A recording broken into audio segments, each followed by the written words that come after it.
What's up, folks? Good morning. It is 8:30 a.m. here, and this is the Chad Factor here early in the morning after a great show and a terrible football game last night. This video is going to be about the three different types of Kool-Aid I will never drink.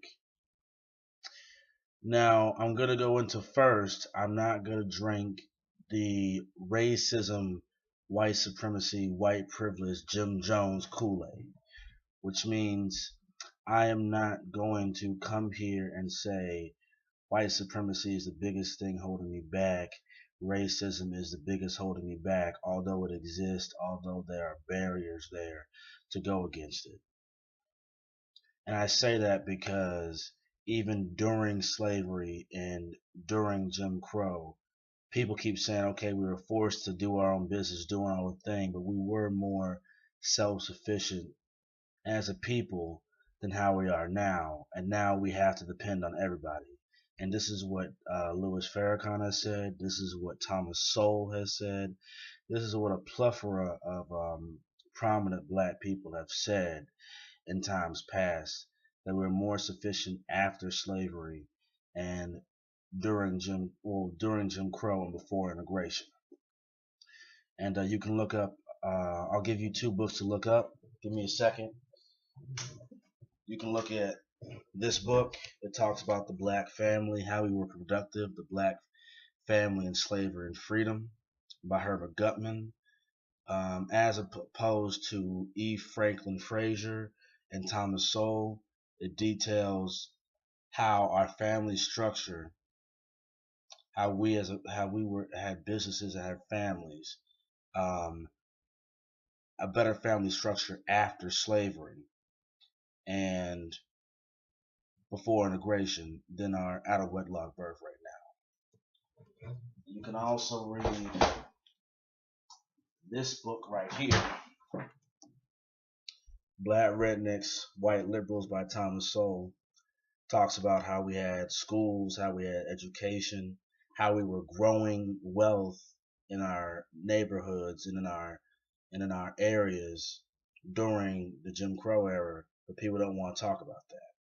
People don't want to talk about our successes. People want to say our only successes are after integration, which is a complete fallacy. But read this book. So I say that to say that I still talk about incidences such as Trayvon Martin, such as Kendrick Johnson, such as atrocities like that. But I will not say that every black person killed by police or every black person who gets in trouble with the law is Emmett Till.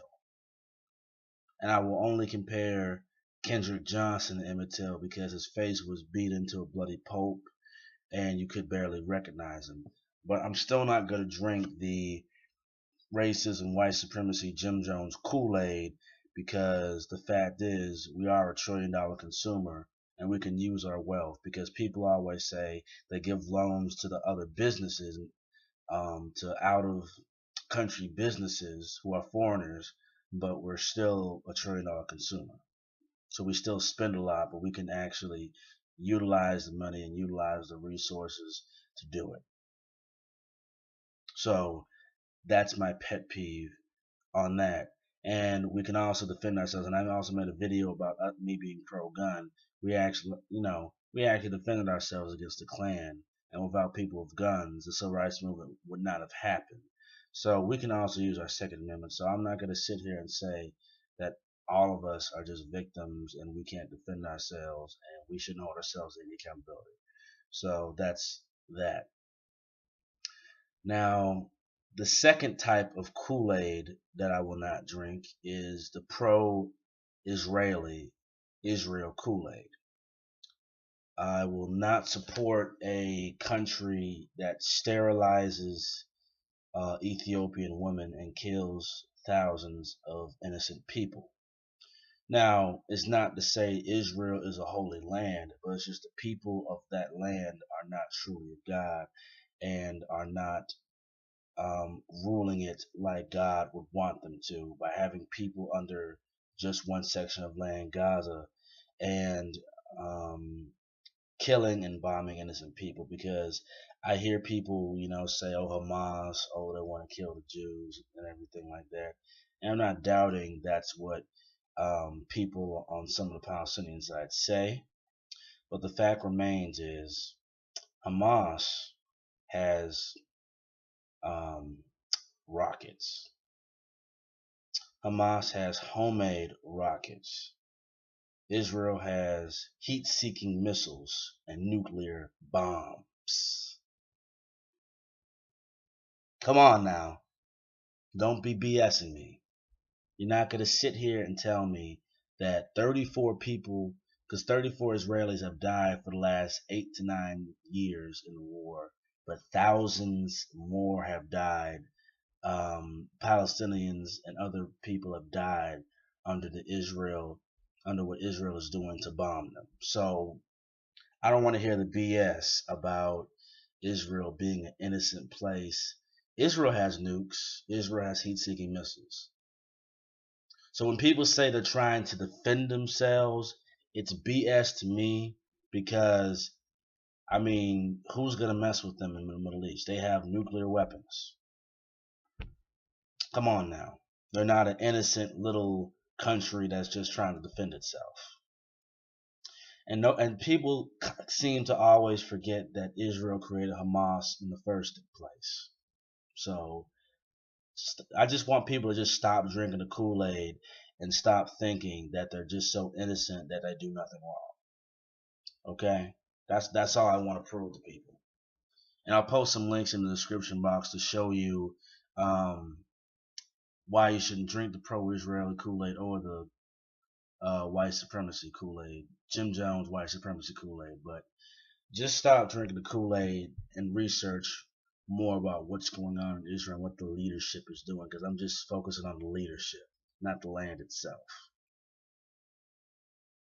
Anyway, the third type of Kool-Aid that I will not drink is the pro-Islamist Kool-Aid. Now, you have people on Russian TV, you have people from Al Jazeera who pretty much downplay the Islamic State, or say, okay, it's CIA run, we arm them. I understand that we arm a lot of these groups, but it's not to say that radical Islam should not be talked about or should not be viewed.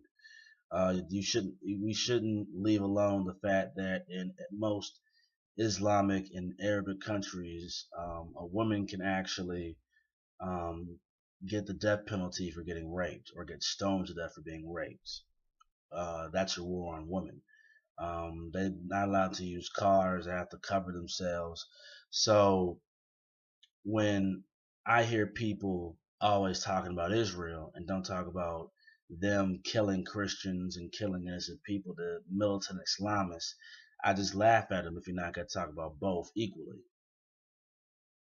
Because they have weapons, they have a whole state they're trying to organize and try to take over the whole Middle East. They're not going to mess with Israel. So them beheading, killing innocent people is sick. And people downplaying this, people saying, oh, it's not all Muslims. Okay, we get it. It's not all Muslims.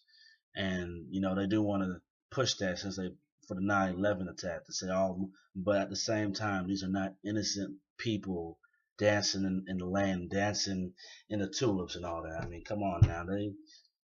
They're not. They cut heads off. They burn out vaginas. Come on, folks. So that's my only pet peeve on the pro-Islamic Kool-Aid, and that's why I won't drink it.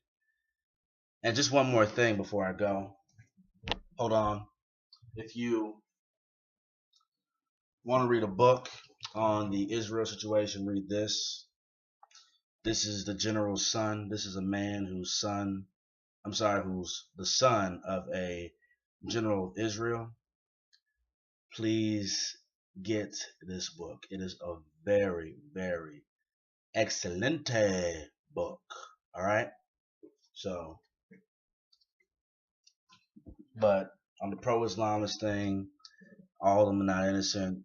Even though we are arming them, There are legitimate pro-Islamic groups out there that want to kill, hurt, maim women, and treat women like trash, hate us, and just aren't right for us to be donating to them as well. So I think we need to cut federal aid to Israel and Arabic countries. But that's my pet peeve on the three Kool-Aids I'm not going to drink. This is the Chad Factor out.